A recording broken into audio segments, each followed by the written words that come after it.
కడప జిల్లా బద్వేలు మండలం గొంతపల్లి గ్రామ రెవెన్యూ సర్వే నెంబర్ 958/2లో పేదల స్థలాలను పరిశీలించిన MLC Govinda Reddy, MLA doctor Sudha బాధితులను పరామర్శించారు.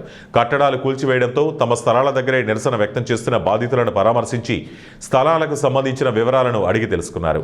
ఎమ్మెల్సీ, ఎమ్మెల్యే బాధితులకు అండగా కలెక్టర్తో మాట్లాడి న్యాయం చేస్తామంటూ హామీ ఇచ్చారు. ఈరోజు బద్వేల్ కాన్స్టిట్యున్సీలో ఇక్కడ గుంతపల్లి ఇక్కడ ఈ ఏరియాకి మేమందరం కూడా మా పెద్దలు గోవిందరెడ్డి సారు, చైర్మన్ రాజగోపాల్ రెడ్డి అన్న, వైస్ చైర్మన్ గోపాల్ స్వామి అన్న, సుందరరామరెడ్డి అన్న, ఇక్కడ కౌన్సిలర్ రామ్మోహన్, అందరూ మేము ఇక్కడికి రామ్మోహన్ గారు అందరం కదా మేము ఇక్కడికి రావడానికి ముఖ్య కారణం ఏంటంటే ఒక 4-5 రోజుల నుంచి, ఒక 1 వీక్ నుంచి ఇక్కడ ఈ ఏరియాలో జరుగుతున్నది ఏంటంటే ఇక్కడ దాదాపుగా అంటే 96 నుంచి తీసుకుంటే వివిధ కాలాల్లో పేదలకు ఇంటి స్థలాలు ఇవ్వడం జరిగింది. అంటే దాదాపు ఒక 250 దాకా ఇంటి పట్టాలు కొన్ని టైమ్స్లో కొంతమందికి ఆపరేషన్ అయిన తర్వాత 96లో ఇవ్వడం, కానీ ఆ తర్వాత పేదలకు 2001, 2004 అట్లా ఈవెన్ టీడీపీ గవర్నమెంట్లో కూడా అసైన్ చేసిన హౌస్ సైట్స్ ఇక్కడ ఉన్నాయి. వాళ్ళందరూ కూడా ఇంతకుముందు చాలాసార్లు ఎంఆర్ఓ దగ్గర తిరిగినప్పుడు కొన్నిసార్లు వాళ్ళకి సర్వే చేసి సైట్లు చూపించలేదు. అయినప్పటికీ కొంతమందికి ఐడెంటిఫై చేసిన వాళ్ళు బేస్మెంట్స్ కూడా వేసుకొని ఉన్న పరిస్థితి ఉండింది.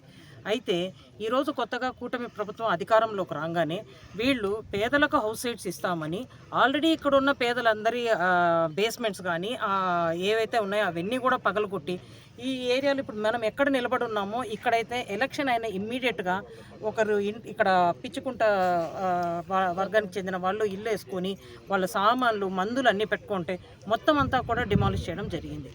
ఈరోజు మేము అడిగేది ఏంటంటే ఈ గవర్నమెంట్ మారిన తర్వాత మీకు మ్యాండేట్ ఇచ్చిన తర్వాత మీరు పేదల పక్షాన్ని నిలబడాల్సింది పోనిచ్చి ఉన్న పేదలందరినీ వాళ్ళందరినీ ఇల్లు లేకుండా చేసి మీరు మళ్ళీ కొత్తగా మేము హౌస్ సైట్స్ ఇస్తాం అనడం ఎంతవరకు న్యాయం? అంటే 96 నుంచి గవర్నమెంటే వివిధ టైంలలో వీళ్ళకి ఇచ్చినవి వాటికి ఇంకా ఏంటి మరి వాటికి ఏమి వాల్యూ లేదా? ఇలా మనమే ప్రజలకు నమ్మకం లేకుండా చేస్తే ఎట్లా? ఇది ఒకటే కాకుండా దీని వెనక ఒక పెద్ద కుట్ర ఉందన్నది అందరూ అనుకోవడం. అది కాకుండా ఈ గుంతపల్లి ఎస్సీ హరిజనవాడ అక్కడ గ్రామ కంటకం ఉంది. అది కూడా ఇప్పుడు ఈ మధ్యలో గవర్నమెంట్ మారిన తర్వాత మీరు కూడా కావాలంటే ప్రెస్ వాళ్ళు దాని మీద రీసెర్చ్ చేయమని కోరుతున్నాను. దాని స్టేటస్ మారిపోయింది. అది ఆన్లైన్ ప్రైవేట్ వాళ్ళకి ఎక్కింది. ఒక గ్రామ కంటకం ఎస్సీ హరిజనవాడలో ఓసీ కమ్యూనిటీ వాళ్లకు ఎలా ఎక్కుతుంది? ఇట్లా ఈ విధంగా పేద, బడుగు, బలహీన వర్గాలని ఇలా చేస్తే ఎట్లా? దీంట్లో అన్ని కులాలు, అన్ని వర్గాల వాళ్ళల్లో బీద వాళ్ళందరూ ఇక్కడ సైట్స్ తీసుకున్నారు. ఇలా చేయటం ఎంతవరకు సబబని ఈ కూటమి ప్రభుత్వం వాళ్ళని అడుగుతున్నాము. మరీ ముఖ్యంగా అధికారులు అసలు చాలా నిరంకుశతంగా ఉన్నారు. ఇక్కడ పోలీస్ వాళ్ళందరూ కూడా ఇంత దౌర్జన్యం చేస్తూ ఉంటే వాళ్ళందరూ కూడా జస్ట్ అట్లా ఒక ఏమంటారు, దే ఆర్ జస్ట్ వాచింగ్. అట్లా ఎవరికి కొమ్ము కాస్తున్నట్టు. మనం ప్రజల పక్షాన పనిచేయాలి. ఎవరైనా అధికారులైనా, ప్రజాప్రతినిధులైనా ప్రజలకు అన్యాయం జరుగుతుంటే అందరూ ఒక వాచ్ చేస్తూ ఉన్నారు. కాబట్టి మేము అడిగేది ఏంటంటే ఇక్కడ జెన్యూన్గా ఇచ్చిన పట్టాలు ఎన్ని, వీటన్నిటిని కూడా రెవెన్యూ వాళ్ళు పరిశీలించాలా. ఎవరికి జెన్యూన్గా ఉంటే వాళ్ళకే దాన్ని కేటాయించాలి. మీరు పేదలకు ఇవ్వండి. ఎందుకంటే పెరుగుతూ ఉంటుంది టౌన్, ఎవరికి ఇల్లు లేవు, కాన్స్టెంట్గా ఇది రిక్వైర్మెంట్ ఉంటుంది. ఖచ్చితంగా మీరు ఐడెంటిఫై చేయండి. మీరు కూడా మీ హయాంలో ఇవ్వండి. కానీ ఆల్రెడీ ఉన్న వాళ్ళని బయటకు గెంటేసి మీరు ఇస్తాననడం ఎంతవరకు సబబు? ఈ ఏరియాలో పర్టికులర్గా మేము కోరేది ఏంటంటే ఎవరికి ఇంతకుముందు ఇచ్చారో వాళ్ళందరి పట్టాలని మీరు పరిశీలించండి. ఇంతకు ముందు కూడా ఇది అంతా కూడా మనందరికీ తెలుసు. టౌన్ అంతా కూడా పెరిగిపోతూ ఉంది. ఎస్సీ కాలనీలో ఉండే వాళ్ళందరూ కూడా ఎప్పుడో 40 ఏళ్ళ 50 ఏళ్ళ కిందట ఆ కాలనీ కట్టుకున్న తర్వాత వాళ్ళ కుటుంబ సభ్యులు, వాళ్ళ పిల్లలు కానీ, వాళ్ళ కూతుళ్ళు, కొడుకులకు కానీ ఆ కుటుంబాల కోసం పక్కనే ఉండేటువంటి ఈ ప్రభుత్వ భూమి మీద దగ్గరగా ఉంటుందనేటువంటి ఉద్దేశంతో ఇక్కడ ఇళ్ల స్థలాలు ఇవ్వాలని చెప్పి అడగడం జరిగింది. మనం ఒక్కసారి రికార్డు చూస్తే వీళ్ళందరికీ కూడా ఒకప్పుడు ఈ ఫ్యామిలీ ప్లానింగ్ ఆపరేషన్లు జరిగితే అప్పటి నుంచి కూడా నిజానికి 1996లో 20 పట్టాలు ఇవ్వడం జరిగింది. 2001లో 55 పట్టాలు ఇవ్వడం జరిగింది. అదేవిధంగా 2008లో 87 పట్టాలు ఇవ్వడం జరిగింది. ఇవన్నీ కూడా పాపం మహిళలు ఆపరేషన్ చేయించుకుంటే ఒక ఇన్సెంటివ్గా ఇవ్వబడినటువంటి ఈ పట్టాలు ఇవన్నీ ఉన్నాయి. తర్వాత 2013లో ఆనాటి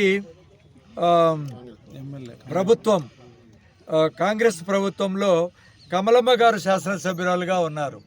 ఆమె ఒక దళిత ఎమ్మెల్యేగా ఆమె ఒక 35 పట్టాలు ఇక్కడ ఇవ్వడం జరిగింది. తర్వాత 2008లో చెప్పాను 87 పట్టాలు. 2017లో తెలుగుదేశం ప్రభుత్వం అధికారంలో ఉన్నది. అప్పుడు 80 పట్టాలు ఇవ్వడం జరిగింది. మొత్తం ఇక్కడ ఇచ్చినటువంటి పట్టాలు 277 పట్టాలు. అనేక తెలుగుదేశం పార్టీలో కానీ కాంగ్రెస్ కానీ వైసీపీ ప్రభుత్వంలో కానీ ఆనాటి ప్రజాప్రతినిధులు శాసనసభ్యులుగా ఉండేవాళ్ళు ఆ బీదలకు ఇచ్చినటువంటి ఒక నేపథ్యం. అలాంటి మరి ఎవరి ప్రోద్బలమో కొంతమంది ఖచ్చితంగా దీంట్లో తెలుగుదేశం పార్టీలో బడా నాయకులు ఉన్నారు. ఈనాడు ఈ ప్రభుత్వం ఎలా జరుగుతూ ఉందో మనందరికీ తెలుసు. కేవలం ఎప్పుడైతే చంద్రబాబు నాయుడు గారు పొలిటికల్ గవర్నెన్స్ అని ఆయన చెప్పినాడో కేవలం పార్టీ వాళ్ళే ప్రభుత్వాన్ని నడుపుతారు, ప్రభుత్వ అధికారులు కాదు నడిపేది, కేవలం పార్టీ నాయకులు ప్రభుత్వాలు నడుపుతారు అన్నప్పుడే పార్టీ నాయకులు అందరూ కూడా ఇంకా వాళ్లకు ఇంకా అడ్డు అదుపు లేకుండా పోతూ ఉంది.